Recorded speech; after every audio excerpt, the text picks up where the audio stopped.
فرزند زہرا یہ حالات برے ہیں۔ کاشانۂ بصیرت ویب سائٹ، واٹس ایپ اور یوٹیوب چینل پر مشتمل ایک ایسا مکمل پلیٹ فارم جس پر محروم بصارت کے لیے بالخصوص اور تمام افراد کے لیے بالعموم سینکڑوں کی تعداد میں مستند اسلامی کتب دستیاب ہیں۔ لہذا گزارش ہے کہ آپ اپنی ذمہ داری نبھاتے ہوئے کاشانۂ بصیرت کی ویب سائٹ کو وزٹ، واٹس ایپ چینل کو فالو اور یوٹیوب چینل کو سبسکرائب کرنے کے ساتھ ساتھ بیل آئیکن کو پریس کیجیے تاکہ آپ علم کے حصول کے ساتھ ساتھ مذہب اہل بیت کی اشاعت میں بھی اہم کردار ادا کرتے رہیں۔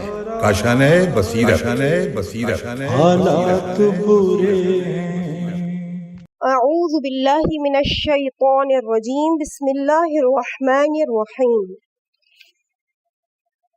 عزیز سامعین، السلام علیکم ورحمۃ اللہ وبرکاتہ۔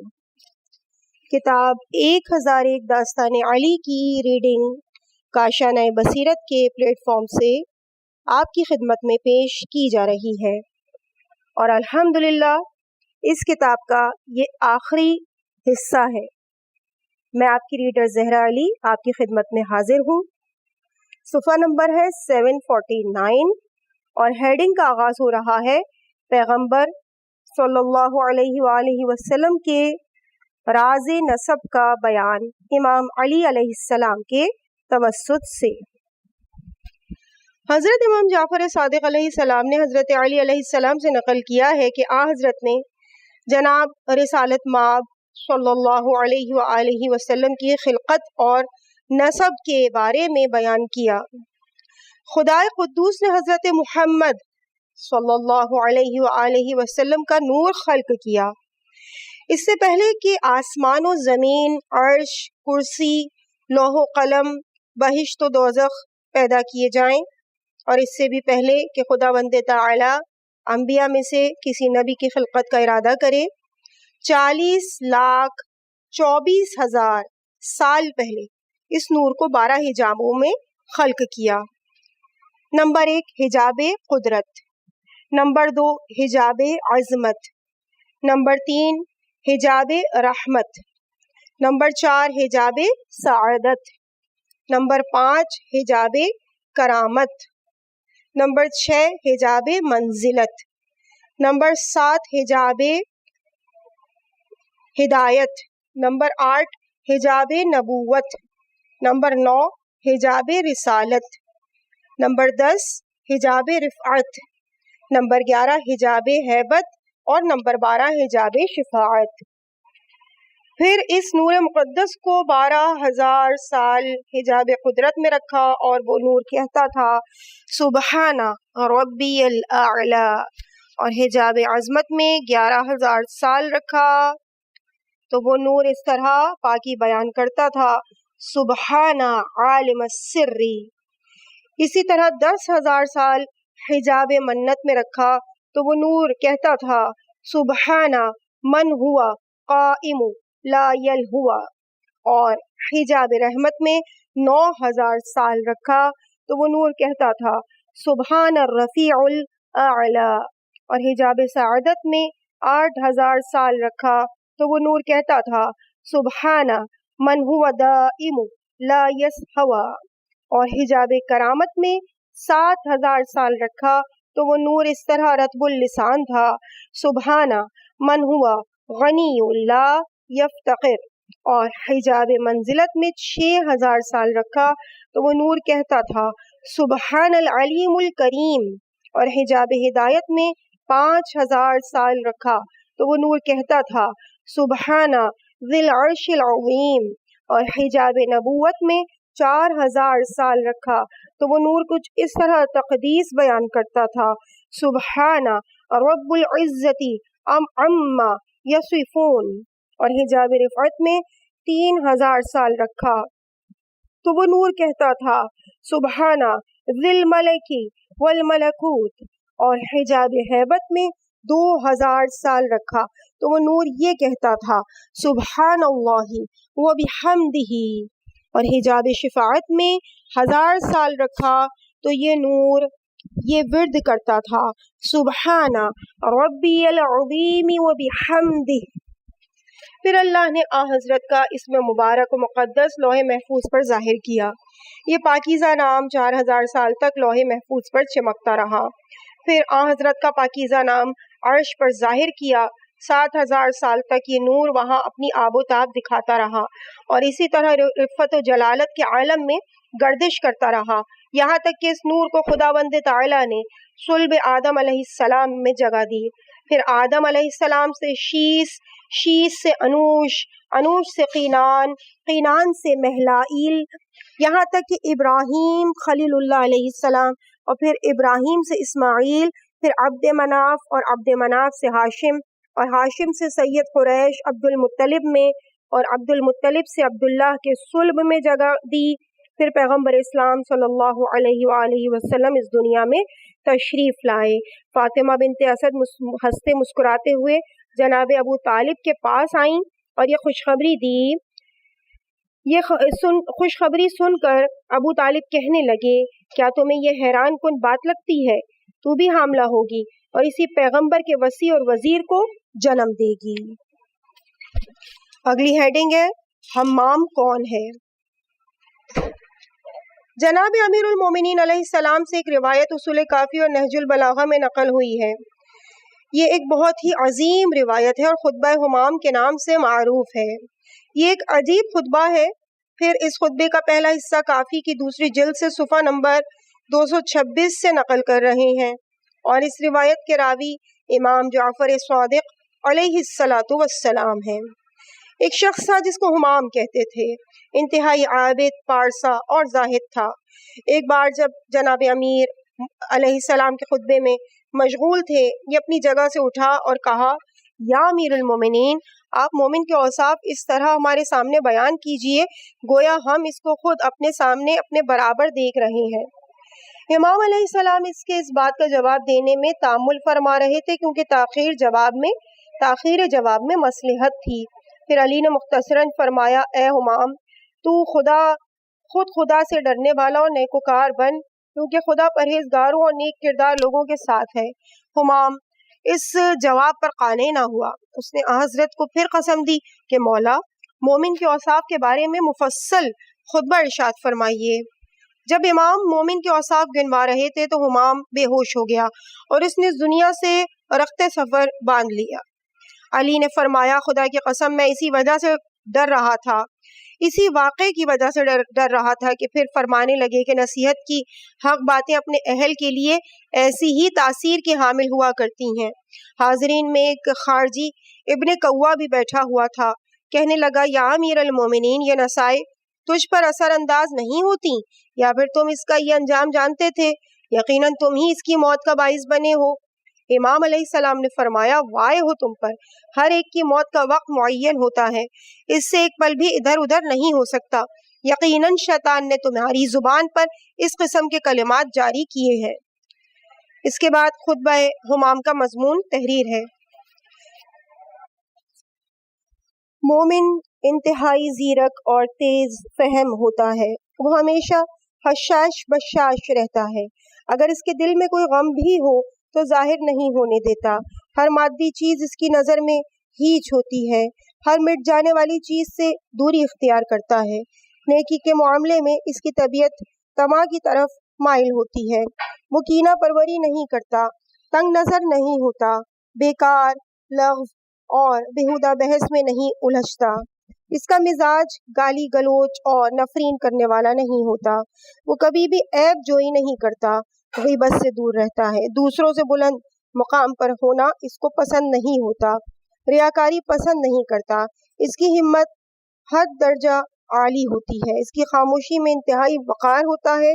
وہ بہت ہی بامروت ہوتا ہے، اپنے لیے دوسروں کی نیکی ہمیشہ یاد رکھتا ہے۔ وہ مستقل مزاج اور قدردان ہوتا ہے۔ اگر اس کو کوئی غم ہوتا ہے تو وہ محض اس کے تفکرات کا نتیجہ ہوتا ہے۔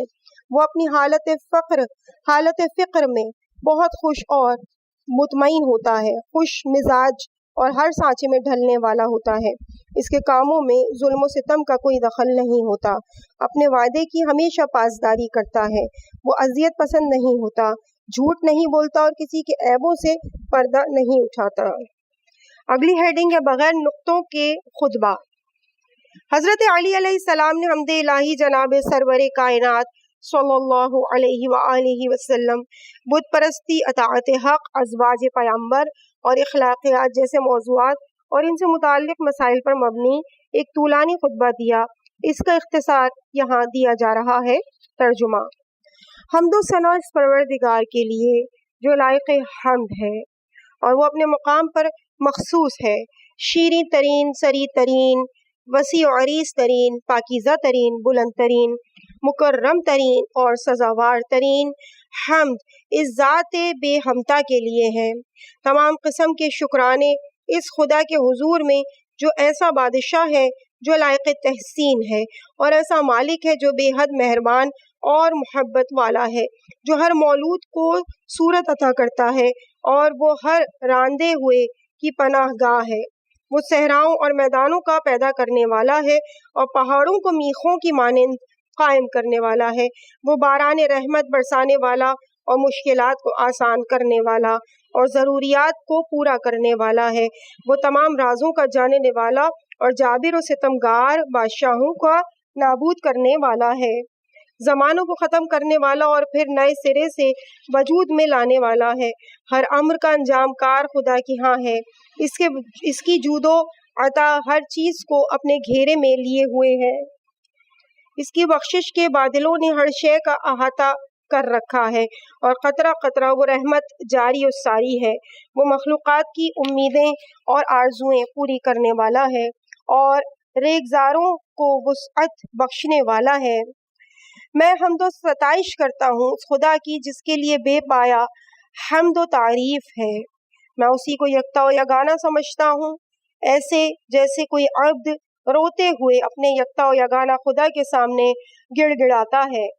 وہی تمام امتوں کا خدا ہے، اس کے سوا کوئی خدا نہیں اور کوئی ایسا قوت والا نہیں ہے جو اس کی قائم کردہ منظم کائنات کا نظام درہم برہم کر دے۔ اگلی ہیڈنگ ہے حمد حق تعالی۔ امام المتقین امیر المومنین مولا عارفین علیہ السلام نے حمد باری تعالیٰ کے بارے میں انتہائی عالی قدر و عالی شان نکات بیان فرمائے۔ ہم سفینۃ البحار جلد نمبر 3 کے صفحہ نمبر 73 سے چند جملے نقل کر رہے ہیں۔ شکر ہے اس خدا کے لیے جس نے اپنے بندوں کو شرف حمد سے مشرف کیا ہے۔ اس خدا کو اپنے بندوں کی سیاست گزاری کی کوئی حاجت بھی نہیں ہے۔ یہ کلمہ شکر تو از خود دل کی گہرائیوں سے نکلنا چاہیے۔